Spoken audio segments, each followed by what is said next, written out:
Hola chicos, bienvenidos. El día de hoy vamos a ver la ley de Ohm, intensidad, voltaje y resistencia.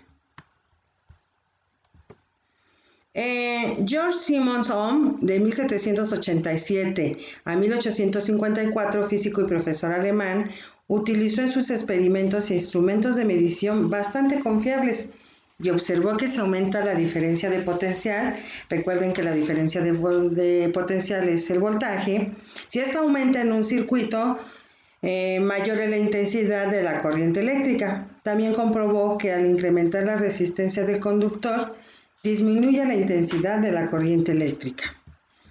En la ley de Ohm, con base en sus observaciones, en 1827 enunció la siguiente ley que lleva su nombre, que dice: la intensidad de la corriente eléctrica que pasa por un conductor, esto se refiere a los metales, en un circuito es directamente proporcional a la diferencia del potencial aplicado en sus extremos e inversamente proporcional a la resistencia del conductor.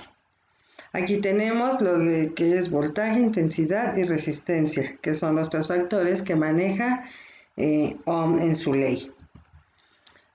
Aquí les presento una expresión matemática de la ley de Ohm, expresada en forma de ecuación. Es el voltaje es igual a la corriente eléctrica por la intensidad, donde V es el voltaje, el potencial eléctrico en voltios, I es la corriente en amperios, y R es la resistencia en ohms.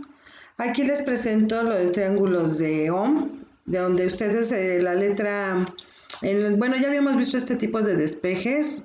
Si ustedes quieren saber la letra que está en rojo, en este caso, en el primer triángulo, V sería I por R, intensidad por resistencia. En el segundo triángulo, si yo quiero conocer el valor de la intensidad, sería voltaje sobre resistencia. Y en el último triángulo, si yo quiero conocer la resistencia, va a ser voltaje sobre intensidad. Eso lo pueden utilizar para cuando los problemas se encuentren con algunos despejes.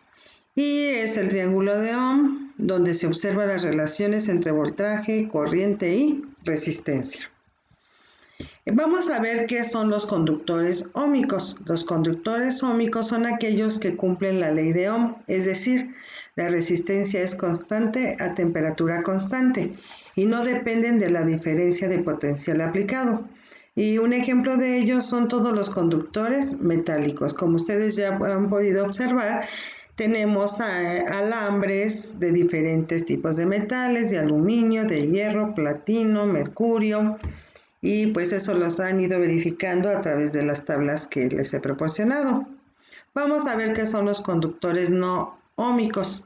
Son aquellos conductores que no siguen la ley de Ohm, es decir, la resistencia varía dependiendo de la diferencia de potencial. Recuerden una vez más, la diferencia de potencial aplicado va a ser el voltaje. Un ejemplo de ellos son ciertos componentes de aparatos electrónicos como las computadoras, los teléfonos celulares, por mencionar algunos. Algunas de las limitaciones de la ley de Ohm son las siguientes. Se puede aplicar a los conductores óhmicos, pero no a los conductores no óhmicos, pues no siguen la ley de Ohm, ya que su resistencia no permanece constante cuando se aplican voltajes diferentes. Otra es que al utilizar esta ley debe recordarse que la resistencia cambia con la temperatura, pues todos los materiales se calientan por el paso de la corriente. Algunas aleaciones conducen mejor las cargas en una dirección que en otra. Una aleación es cuando ya se mezclan dos metales. Puntos importantes que debemos considerar en la ley de Ohm. El voltaje mueve la corriente mientras la resistencia la impide. La ley de Ohm se refiere a la relación entre voltaje y corriente.